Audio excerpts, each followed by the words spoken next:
After secretly running an illegal real estate agency, Gang-jik quickly went broke. The 1997 South Korean elections changed the game for prosecutors with a power shift. Everyone had to pick a side to pick right, and you're golden for the next 5 years. Pick wrong, and well, good luck. Gang-jik took the plunge and sought out his man. Gang-jik delivered some juicy dirt on the opposition to Kim Dae-jung. Let the epic showdown begin. Aside from all that, Gang-jik believed in fortune-telling and shamanism. The truth was about to unfold. Gang-jik was intently watching TV, the next 5 years at stake. Who would triumph? Dae-jung, come on. Yes, that's the candidate we're all rooting for. Gather around. Kill. Kill. Kill. Yes, let's go wild. Wow. Darn it. We're totally lost. That night, they partied hard. Even the usually stoic Minister Han let loose. It was a total party. The diva didn't show up, and you're just a mutt outside. What a roast. I'm not here to count or engage in boring activities. I just want to chill and enjoy myself. As the saying goes, when some cheer, others weep. After Kim Dae-jung took office, Gang-jik was in charge of purging the opposition. Gang-jik caught all the opposition in a net, and the media went wild. The public opinion was in chaos. When the foes tried to clear their names, Gang-jik dropped the bomb on a certain female stars that passed the real master of diversion. With the enemy in disarray, it was prime harvest time. He was building his own power base, aiming for the peak of authority, living large. However, with great hubris came great consequences. A budding star approached Taizou about a contract mess, but boy, was her attitude frosty. The star put on a dazzling show that practically blinded Taizou. Taizou reluctantly let her off the hook, talk about some juicy gossip perks. And Zayan had sharp ears. She quickly set her sights on Gang-jik, ready to stir the pot. Minister Han advised Taizou not to let a woman ruin her future. Wise words, indeed. But Taizou still needed Duri's help.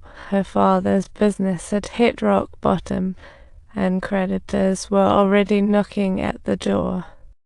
Only Duri could handle this mess, making everyone glad.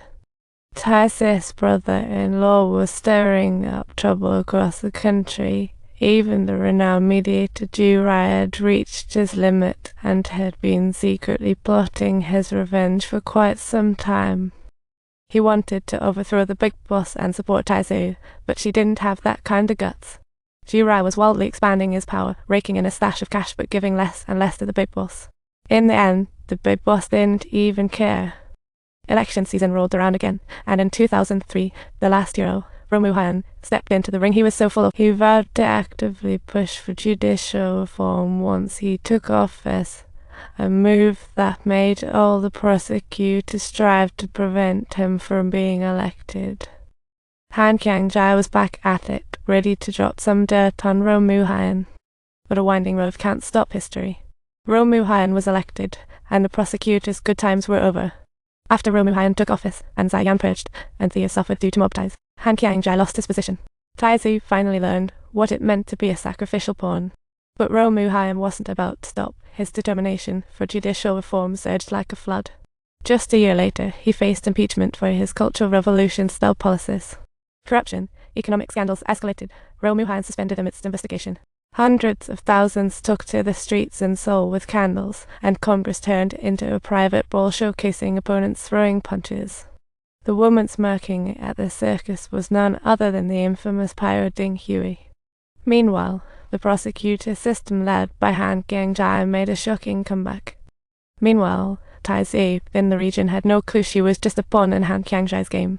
She visited her old buddy Duri in prison, but he felt the bitter taste of defeat. Trusting Taizou with his secrets, Duri urged her to tackle the outside chaos while he was locked up. Duri hoped to wipe out the Wild Dog Gang's power, but Taizou turned her back.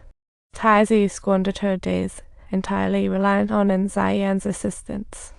She made a determined effort to start preparing her counterattack plan. Full of ambition, she headed to the Seoul prosecutor's office to seize her chance. However, her senior pulled her aside in a deserted place. Duri just woke up from bad luck, and who knew our little affair would end here? It's your fault. How did things manage to evolve into this mess?